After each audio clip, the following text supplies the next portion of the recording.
Here's a quick video on how to replace the battery in your Nissan key fob. Regardless of which style you have, the process is all very similar. First, you're going to need a flat blade screwdriver. I'm using a 1.5, but anything around this size is fine. And these fobs can either take a 2025 or a 2032. And I'm going to show you inside of these fobs where you can check to see which battery your fob takes. Both these fobs are very similar. You slide this down and remove the mechanical key. For this fob, you want to place your screwdriver right in here and kind of pry like that. That gives you access to the battery. This one, the battery type is written under here. And for this one, you want to pry right there. Just like that. So both these, you just take the battery out here.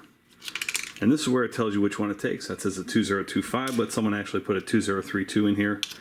Both will work, and the 2032 will actually last a little bit longer. So go ahead and clip that back together, put your key back in, and for this one, very similar process. Clip it back together, put your key back in.